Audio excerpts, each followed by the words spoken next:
I had a feeling that there was going to be something more than what we had simply heard when that news came out regarding Alicia Baumgardner and a failed drug test, and this is weeks after her fight against Leonardo. But what's even more unsettling are the thoughts that not only is Baumgardner having to deal with these circumstances,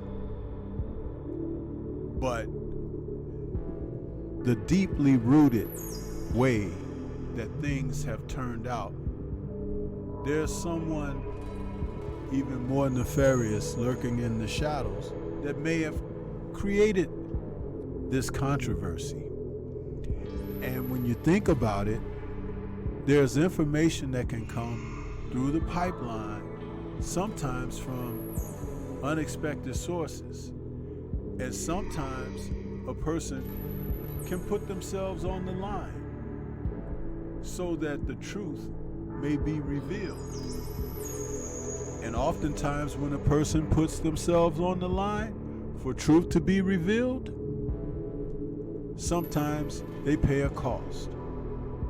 But let's talk about this controversy and what really may be at the base. What really may be going on here?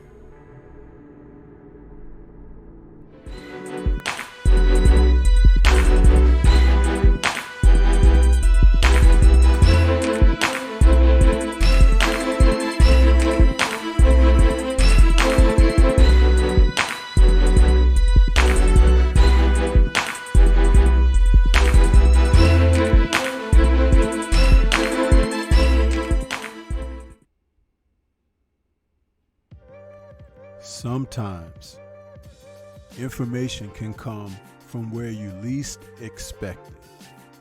And I have been holding out on doing a video on Alicia Baumgardner for a while after her fight with Leonardo, which she successfully defended her undisputed title in a very compelling, great fight between the two ladies. It was a rematch for them. However, I was shocked, just as anyone else, when the news had come down that there is something to do with a possible failed drug test. And so now Baumgardner has to bear the weight of that information floating around the circuit. But there's also something else floating around the circuit.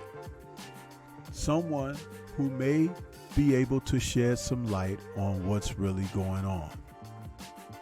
Unexpectedly,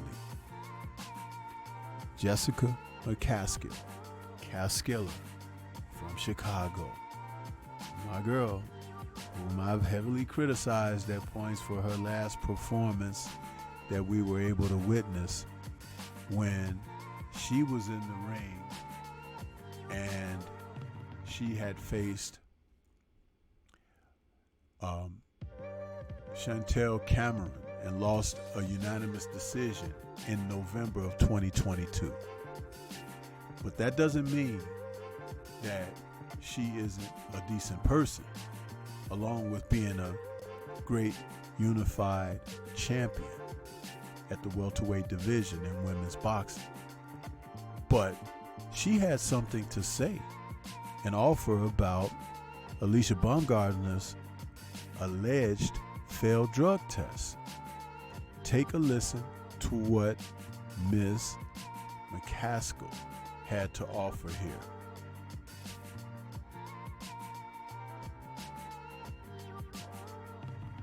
Told her I support her. So, I mean, the shit that I'm about to say right now is like, they might fuck up my next fight with Sandy Ryan, but I'm going to say it one time, so if y'all don't listen to me, I'm going to scream for the shit because I'm not saying it again. So, let's do the math like really quick, okay? Alicia signed a multiple fight contract with Matchroom in beginning January 2022. Multiple fights. She had 4 fights. She has a mandatory now, who is Chow, right? When you have a mandatory, you don't necessarily have to have a promoter. It's like mine went to a bid. And what happened to my fight? I was supposed to fight like June 24th or something like that. I signed my contract. My opponent signed my contract, and they asked me to sign a Matchroom re-up with them for 3 more fights. I was like, let's finish this mandatory and figure out what's going to happen. What happened? Because I did not sign the contract with Matchroom, they took my opponent and gave her to Terry Harper. So at that point, I had no fight. So at that point, I had to sign back up with Matchroom for a couple more fights. With her, she got to fight Choi. And they're not saying, hey, Alicia signed another multiple fight contract. They're saying Alicia popped hot. So maybe she's not signing the contract. Maybe she's like putting Matchroom in a corner somewhere and they don't like that. So all of a sudden, quote unquote, she popped hot. Fuck out of here. So, I mean, I feel like there's a lot of shady shit that goes on. I'm out here trying to find like separate sources to get tested because I don't trust people talking about some, hey, go get tested with VADA. VADA doesn't come through. Who comes through? WADA. WADA is a different company than VADA. There's multiple people that are testing you when it comes to if you're a Matchroom fighter or not. And that shit is just, it's not controlled. WADA does not send your test results to you. They keep them. I got tested by WADA when I fought Cecilia. So I don't know if Cecilia tested negative or positive or what, because they didn't send that information. I contacted VADA and said, hey, did you guys send somebody to test me? And they said no. Why would they send WADA when they have a contract with us? Now, that was coming straight from the world champion herself. And she understands the ramification behind what she had to offer as far as her thoughts and everything. She didn't mention any names other than the testing agency and the opponents involved in the fights. However, when you're talking about contract negotiations and re-upping with someone, mandatories and contracts that are coming to an end, this is another seedy side of the sport that, again, the common public will never understand. But to get fighters to stay on for a longer duration, you understand that you have to sign contracts and sometimes be with someone longer than you want to do business with. Sometimes it's like a trap. And if you're a world champion and you hold on to titles, they can find ways to either separate you from the titles or put you on the shelf. We've seen that. Terrence Crawford went through it when he was with Top Rank. There is something really nefarious about some of these leech promoters and managers that run this game like this. But kudos to Jessica Mccaskill for stepping forward and speaking on this. There are people out here that are being taken advantage of on a regular basis. And if you look at Matchroom and the fighters that have been fighting under that umbrella, you can actually determine that the failed drug tests and screenings where someone has popped dirty has happened a lot. And there's something that needs to be done about this. There are too many people who are being taken advantage of. Recently, we saw Dillian White pop dirty again, allegedly. Now with this information from Baumgardner, it could be that the Dillian White situation happened as a business move. Really? Maybe White didn't want to sign up for more fights. Maybe he just wanted this fight and out. Or maybe White wanted more fights. I don't know. But what I'm trying to say is, a lot of times we're not seeing the full picture, people, because we don't have that type of access, and we don't necessarily need or require that access. But sometimes when certain things just don't go down and you're wondering, what in the world happened? Why can't we get what we were craving for, what we were desiring? And here comes someone who gives you a little bit of insight, a little bit of game of what's happening, and it makes total sense. It's a dirty business, man. A dirty business.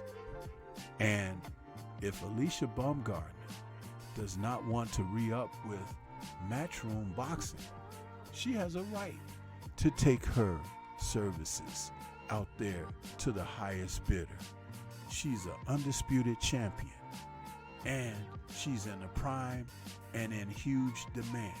So to try to slander her or to try to make it like she's something that she isn't, that is one of the lowest blows. And just because it's a woman, that doesn't make it any better. But what it does do, it makes you think about what's happening in the men's division of boxing as well, and why you're not seeing some of the fights and fighters go through when there's typically like no explanation of why these things are happening as such. I don't know, but I don't like it. But I really respect Jessica Mccaskill for coming out and talking about this. But what do you think? This is Stormy B. Man. Shout out to the mighty LDBC and Liberated Perspective, a third eye view of the world. For more content such as this, please like, comment, subscribe, and share.